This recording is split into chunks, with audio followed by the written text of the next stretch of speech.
যারা পশু কোরবানি করেন তারা তাদের পশু যে ক্রয় করতে হয় সেখানে তারা একটা বড় রকমের এইবার যে মূল্যস্ফীতি হয়েছে সেখানে তারা আক্রান্ত হয়েছেন, প্রভাবান্বিত হয়েছেন।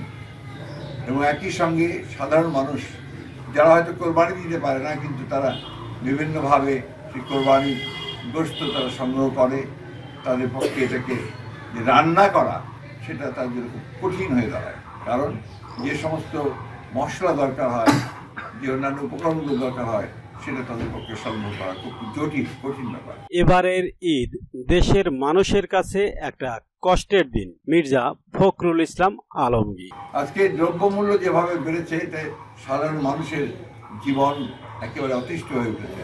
এটা আমাদের এই ঈদুল আজহাকে নিঃসন্দেহে ঠিক সেইভাবে এর আনন্দ উপভোগ করার সুযোগ থাকছে না। মনে করি না যে আমি বদর কাদের সাহেবের কথার জবাবটা খুব দিতে আমার কাছে খুব রুচিতে বাঁধে বিভিন্নভাবে। মূল্যস্ফীতির কারণে এবারের ঈদ দেশের মানুষের কাছে একটা কষ্টের দিন বলে মন্তব্য করেছেন বিএনপির মহাসচিব মির্জা ফখরুল ইসলাম আলমগীর। সোমবার 17 জুন সকালে পবিত্র ঈদুল আজহার নামাজ আদায়ের পর দেশবাসীকে শুভেচ্ছা জানিয়ে তিনি একথা বলেন। এদিন ঠাকুরগাঁও শহরের কালীবাড়ি তাঁতিপাড়া এলাকায় পৈতৃক বাসভবনে সাংবাদিকদের সঙ্গে আলাপ করেন বিএনপির মহাসচিব। মির্জা ফখরুল ইসলাম বলেন, পবিত্র ঈদুল আজহা উপলক্ষে বাংলাদেশ সারা বিশ্বের মুসলমানদের আন্তরিক শুভেচ্ছা ও ঈদ মোবারক। ঈদ আমাদের ত্যাগের মহিমায় উদ্ভাসিত করে। পশু কোরবানির মধ্য দিয়ে আমাদের মধ্যে যে সমস্ত অশুভ বোধ আছে তা ত্যাগ করি। বাংলাদেশের প্রেক্ষাপটে ঈদুল আজহা অত্যন্ত গুরুত্বপূর্ণ। আজকে দেশে যেভাবে দুর্নীতির ব্যাধি ছড়িয়ে পড়েছে, ঈদুল আজহার ত্যাগের মাধ্যমে যারা দুর্নীতিতে নিমজ্জিত আছেন তারা তা ত্যাগ করবেন। একই সঙ্গে জনগণের জন্য মানুষের কল্যাণে তারা কাজ করবেন বলে আশা করি। বিএনপির মহাসচিব বলেন, এবার ঈদ বাংলাদেশের মানুষের কাছে একটা কষ্টের দিন। এজন্যই যে এখন যারা পশু কোরবানি করেন তারা একটা বড় মূল্যস্ফীতিতে আক্রান্ত হয়েছেন। একই সঙ্গে সাধারণ মানুষ কোরবানি দিতে পারেন না, বিভিন্নভাবে কোরবানির গোশত সংগ্রহ করেন। তাদের পক্ষেও তা রান্না করাও কঠিন হয়ে দাঁড়িয়েছে, কারণ রান্নার সমস্ত মশলা ও অন্যান্য উপকরণগুলো সংগ্রহ করা কঠিন। ফখরুল বলেন, আজকে দ্রব্যমূল্যের দাম যেভাবে বেড়েছে সাধারণ মানুষের জীবন একেবারে অতিষ্ঠ হয়ে গেছে। মানুষ ঈদ আনন্দ উপভোগ করার সুযোগ পাচ্ছে না।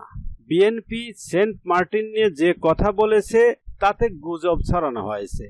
আওয়ামী লীগের সাধারণ সম্পাদক ওবায়দুল কাদেরের এ বক্তব্যের সঙ্গে বিএনপির মহাসচিব বলেন, যারা রাজনীতি করছেন, ক্ষমতায় আছেন, যদি সত্যকে উপলব্ধি না করেন, তারা যদি দেশের সমস্যা, গণমানুষের যে আকাঙ্ক্ষা বুঝতে না পারেন, তাহলে তারা কিভাবে শাসক হবেন? 1.5 যুগ ধরে দখলদার আওয়ামী লীগ সরকার জনগণের সকল আকাঙ্ক্ষাগুলোকে পদদলিত করে দিয়েছে।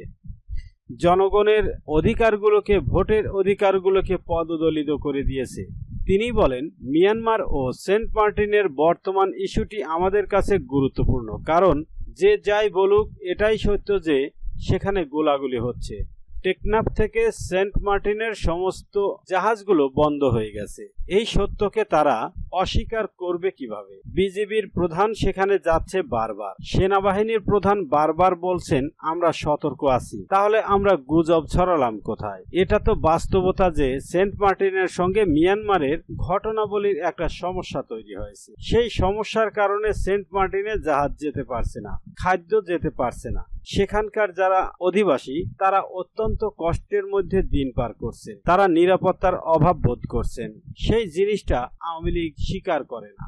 এ বিষয়ে উপস্থিত ছিলেন ঠাকুরগাঁও জেলা বিএনপির সাধারণ সম্পাদক মির্জা ফয়সাল আমিন, জেলা যুব দলের সভাপতি মেহবুল্লাহ আবু নূর চৌধুরী সহ দলের নেতাকর্মীরা।